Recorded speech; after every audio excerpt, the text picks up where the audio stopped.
네, 오늘 말씀은 누가복음 19장 28절부터 48절의 말씀을 가지고 이제 앞으로 있을 제13회 주일과정 캠프 준비 예배로서 성읍 입성식 첫 번째로 낙이 한 마리라는 제목으로 말씀을 나누겠습니다. 오늘 말씀을 보면은 예수님은 참으로 좀 참담한 그런 심정에 있는데요. 이렇게 예루살렘에 입성하시기 전에 이제 십자가의 죽으심을 앞둔 상태에 있기 때문입니다. 그 12제자를 데리고 예루살렘으로 향하시면서 이제 죽음과 부활에 대해서 이렇게 제자들한테 말씀하시고, 아마 살아계셨을 적에 이 죽음과 부활에 대한 말씀을 많지는 않았지만 이 마지막으로 죽음과 부활에 대해서 이렇게 말씀하셨습니다. 그 요지가 18장 그 31절부터 34절의 말씀인데, 이제 내가 죽는다, 그렇지만은 다시 살아난다, 그러면서 자기 자신을 인자라고 이렇게 하시면서 인자가 이방인들한테 넘겨져 희롱을 당하고 뭔가 능욕을 당하고 침뱉음을 당하고 그들이 채찍질하고 이제 그를 죽일 것이나 그는 3일 만에 살아나시리라. 그래서 예수님이 자기 자신을 그라고 하시면서 이 본인이 이제 대명사로 나라고 하지 않고 그가, 그들은 그를 채찍질하고 그는 죽을 것이고 그는 3일 만에 일어날 것이고, 이렇게 자기 자신을 이렇게 말씀하지 않으시고 그라 하시면서 이렇게 말씀하시는 게 참 가슴이 아픕니다.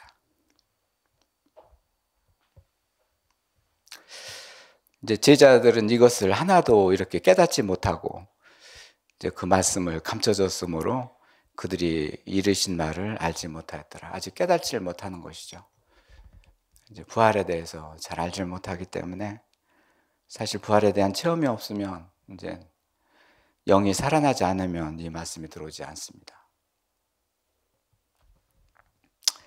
그리고 이제 성전을 향해서 가시는데, 성전이 재구시를 하였더라면 예수님은 죽지 않으시죠. 성전이 재구시를 못했기 때문에 예수님은 이제 죽음으로 이제 가시는 길이죠. 예루살렘으로 이제 점점 이제 가까이 오시면서 오늘 말씀 누가복음 19장 28절에서 이렇게 말씀하시고 이제 예루살렘을 향해서 앞서서 가시고,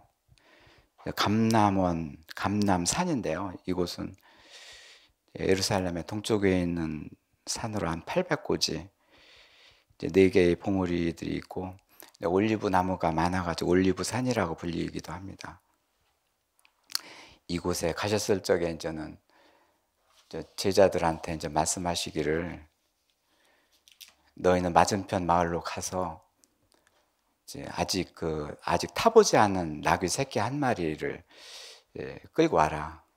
거기에 매 있을 것이다. 그래서 만일 누가 너희에게 어찌하여 푸느냐 묻거든 말하기를 주가 쓰시겠다 하라. 그렇게 보내심을 받은 자들이 이제 가서 그 말씀을 그대로 했습니다. 그래서 나귀 새끼를 풀 때 이제는 그 임자가 이르되 어찌하여 나귀 새끼를 푸느냐 하니까 그들은 주께서 말씀하신 대로 주가 쓰시겠다 하신다고 이렇게 말씀하셨습니다. 그래서 풀어주어서 이제는 나귀를 끌고 왔고, 여기서 왜 나귀를 쓰시겠다고 하셨는지, 나귀가 도대체 무슨 짐승이길래 이렇게 성에 입성하실 적에 나귀를 타셨는지를 이렇게 살펴보겠습니다. 이제 성경의 나귀에 대한 말씀을 쭉 찾아보니까 한마디로 그는 겸손과 평화였습니다. 그렇게 상징하는 그런 짐승이었고, 그 나귀 역시 피조물로서 이제는 하나님께서 창조한 동물이죠. 겸손하고 그렇게 평화로운 그런 짐승으로 이렇게 만드신 것이죠.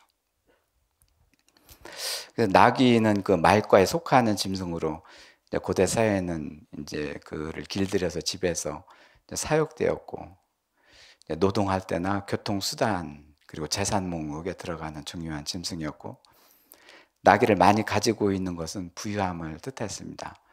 욥은 나귀를 많이 가지고 있어서 동방의 부자라는 그런 칭호를 받았습니다. 요셉의 형제들이 이제 애굽에서 곡식을 구해서 이제 나귀에 싣고 왔고, 이새는 떡과 포도주를 나귀에 실어 사울한테 보냈습니다. 성난 사람한테, 나귀한테 이제 곡식을 실어나르고, 또 이렇게 아비가일은 그 노한 다윗을 달래기 위해서 여러 가지 음식을 나귀한테 실어 보냈습니다.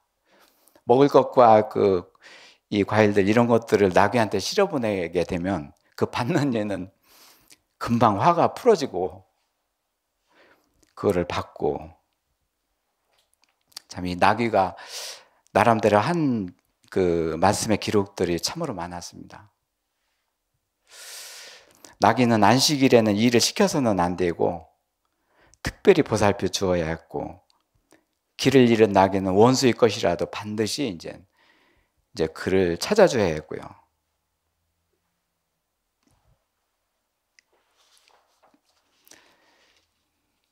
그리고 주인한테 이제는 돌려주어야 했고, 미워하는 사람이 나귀라도 이제 짐을 지고 무거워하면서 이렇게 무릎 꿇고 있거나 힘들어하는 나귀를 보면 짐을 풀어서 도와주어야 했습니다. 이런 기록들이 출애굽기와 신명기 이런 기록에 전부 다 있습니다. 이제 스가랴는 장차 올 시온의 왕, 그러니까 예수님이죠. 이 왕은 겸손하여서 나귀를 타고 오실 것이다 이렇게 예언했고요.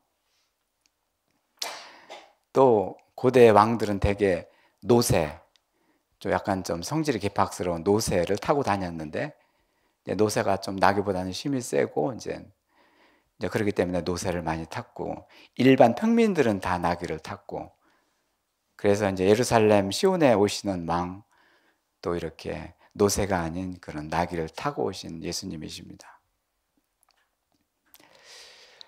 예수님은 왜 나귀 새끼를 타고 오셨을까? 이제 나귀 새끼는 아까 말씀드린 겸손과 평화를 상징하는 동물이고, 참 그 왕이 세상의 왕과는 달라서 진정한 평화를, 그리고 이 땅의 겸손을 그렇게 보여주시기 위해서, 그를 이루기 위해서 이제 나귀 새끼를 타고 오신 예수님. 스가랴 예언대로 이제는 만왕의 왕이신 예수 그리스도께서 오늘 이렇게 말씀처럼 예루살렘 성에 들어가실 때 나귀 새끼를 타는 말씀을 이렇게 하고 계십니다.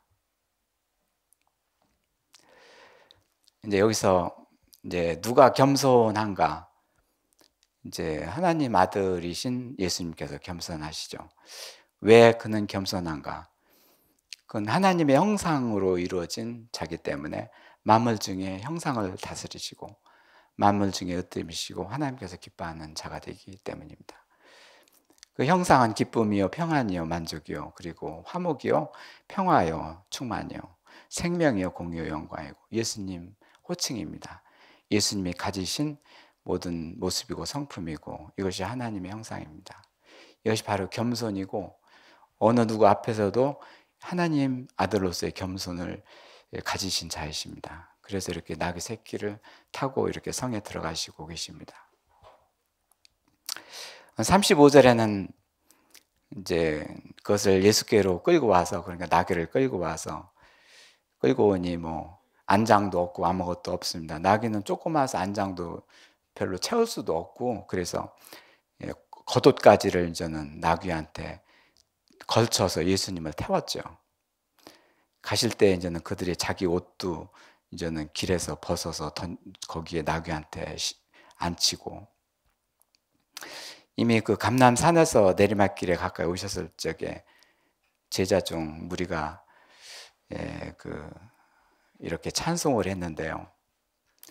능한 일로 기뻐하시며 큰 목소리로 하나님 찬양하며 이르되 찬송하리로다 주의 이름 오르시는 왕이여 하늘에서는 평화요 가장 높은 곳에서는 영광이라. 주의 이름으로 오시는 왕은 하나님 말씀으로 이루어져서 그 안에 예수 그리스도를 모신 자가 됩니다.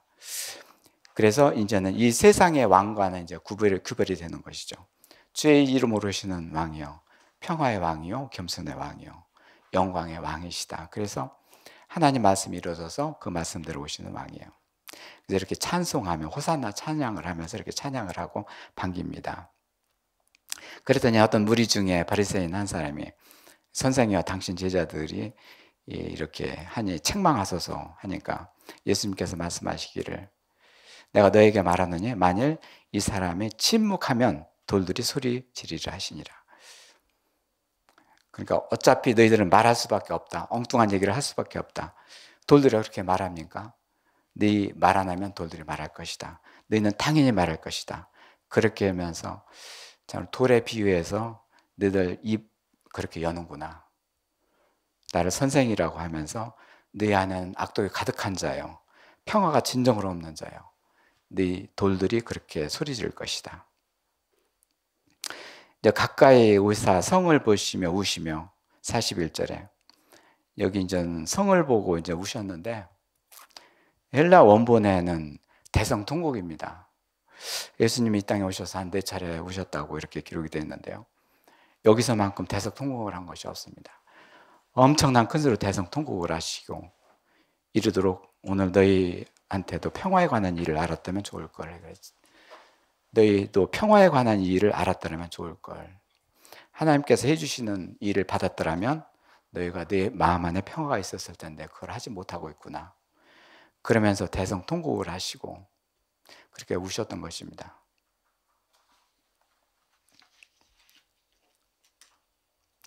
그러면서 내 눈에 숨기셨도다. 두 눈을 부릅뜨고 사는 자들 보는 대로 판단하고 정죄하며 그러면서 막 윽박지르는 그들 앞에 내 마음의 눈이 뚫리질 않았구나 하시면서 날이 이를지라도 원수들이 토둔을 쌓고 너희들이 흙담을 쌓고 숨어서 너희들을 포위하며 너희들이 사면으로 너희들을 가둘 것이다. 너만 그럴 것이 아니라 내 자녀도 그렇게 할 것이다. 모두 땅에 메어 치리라. 하나도 도리에 남지 않으리라. 이는 네가 보살핌을 받는 날을 전혀 보지 못함이라. 왕이신 천지창조를 창조하신 하나님께서 보호를 받아야 되는데 너는 네 자신이 왕이기 때문에 우상들한테 너뿐만 아니라 내 자식들까지도 이렇게 될 것이다. 사실 이렇게 됐습니다. 그래서 그거를 미리 아실 것을 이렇게 될 것을 알고 그렇게 대성통곡을 하셨던 것입니다. 이렇게 참 마음에 가득한 우상 때문에 우상한테 무너지고 우상한테 포로가 되고 우상한테 자녀까지 다 죽게 되고 홀로 되고 이렇게 되는 그런 광경이 벌어졌습니다.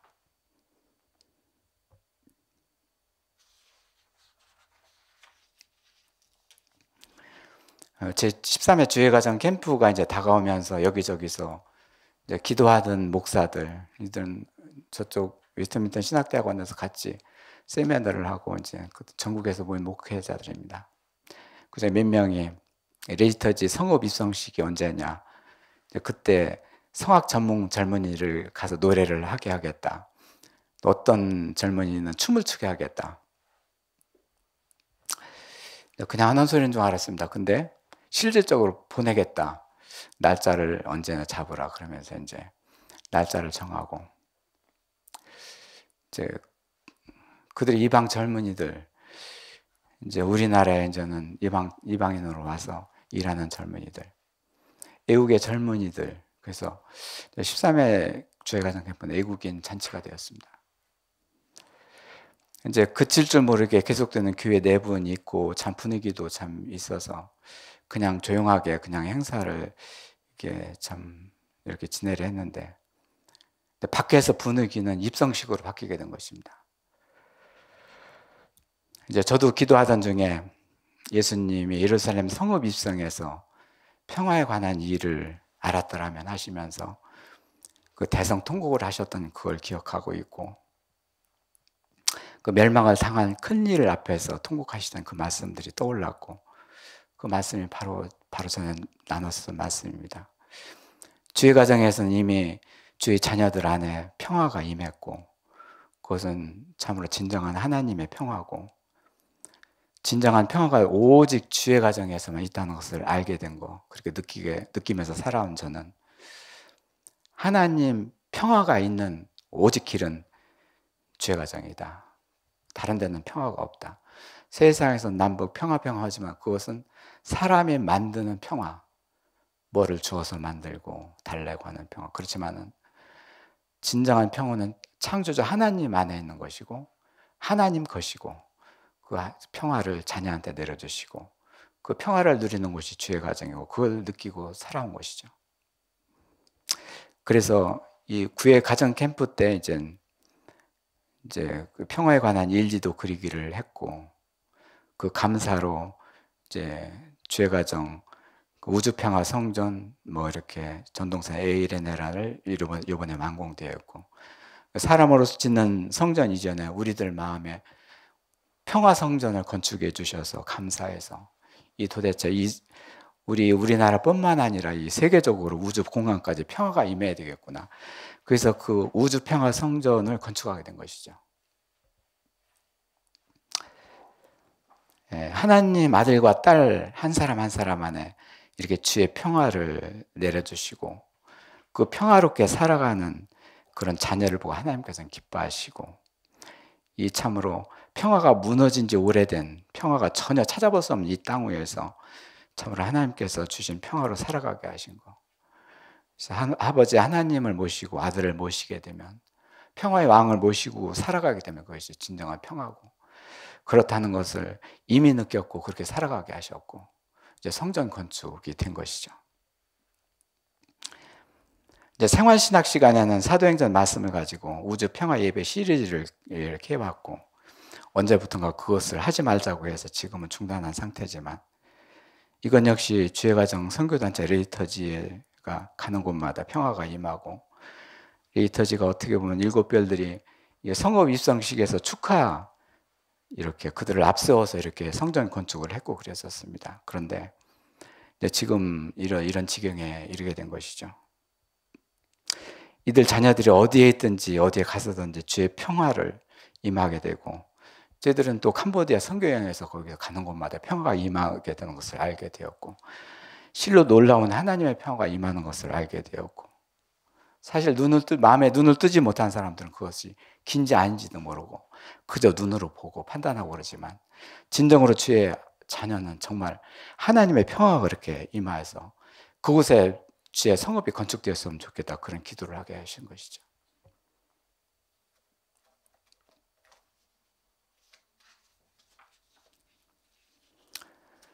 이제 너를 쓰리라 성령께서 저한테 음성을 들려주신 것이 2008년도 12월입니다. 꼭 10년 전입니다. 난 하도 참 신기하고 그래서 아내한테 그때 말했습니다. 이렇게 말한 하나님이시다 그랬더니 아내는 그 미국의 영의 주야라고 하면서 뭐 악의 세력들이 너 하면서 이렇게 자신을 드높이는 것은 교만이다. 자신을 드러내는 것이다. 그런 말을 듣고 나도 수긍을 했습니다. 근데 한편으로는 저는 성령님의 음성을 지금까지 들어왔던 나는 그게 아닌 것 같은데 하면서 그 말씀을 완전히 외면하지는 않았습니다. 또 이렇게 생각하면은 너를 쓰리라.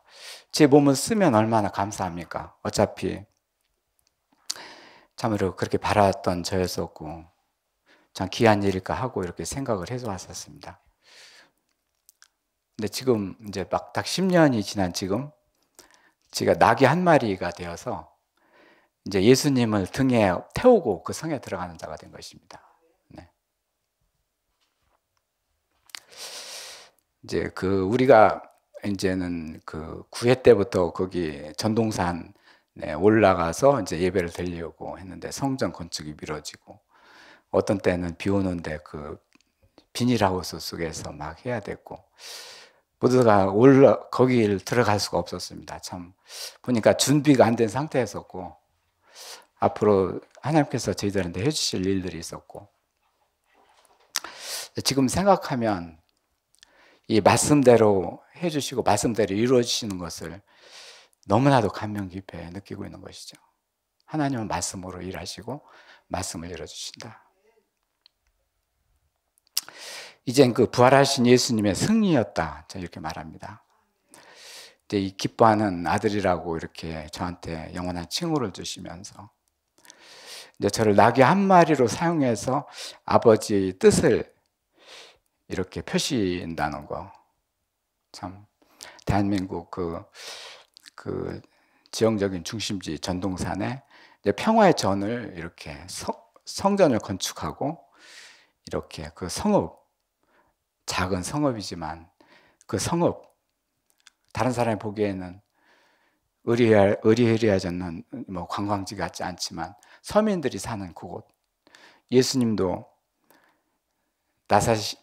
나사렛이라는 그런 참 서민들이 사는 그런 동네에서 없는 자들과 같이 했습니다. 도심권 예루살렘에 들어가는 곳은 그곳에 성전이 있기 때문에 그쪽으로 이제 올라가신 것이죠. 전동산은 서민적인 그런 곳이어서 좋고요. 이제 어떤 사람은 이런데 이런 것을, 또 어떤 사람은 오늘 평안하다. 이제 둘 중에 하나입니다. 보는 것과 느끼는 것의 차이입니다. 그래서 이렇게 참 작지만 포근하게 감싸주시는 성읍을 이렇게 건축해 주셔서 그 성전이 있는 곳에 주의가정 성읍이라는 이름을 붙이고 이렇게 입성하게 된 것이죠.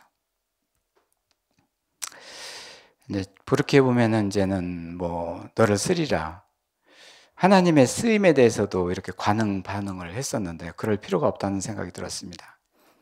일상 모든 사람은 하나님의 쓰임을 받고 있기 때문에 그렇습니다. 어느 구석이든지 다 하나님의 쓰임을 받고 있습니다. 뭐 어떤 사람은 가정에서 주부로, 또 남편으로, 일터에서, 사회에서 어떤 노동자로 쓰임을 받고 있고, 어떤 사람은 회사원으로 쓰임을 받고 있습니다. 단지 하나님의 뜻에 맞느냐 어긋나냐 그 차이일 뿐입니다. 그를 그릇된 쓰임으로 이렇게 있을 뿐이지 모두 다 이제 하나님한테는 필요한 사람이고 하나님께서 쓰시는 사람들입니다.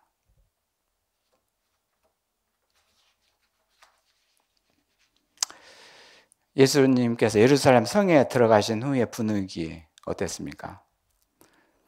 성전에 들어가신 예수님은 오늘 말씀 45절에서 48절까지 성전에서 장사하는 자들을 다 내쫓으시고 성전이 장사터로 변한 것을 꾸짖으시고 그를 내쫓으시면서 내 집은 만민이 기도하는 집이라 그런데 너희가 강도의 소굴로 만들었도다.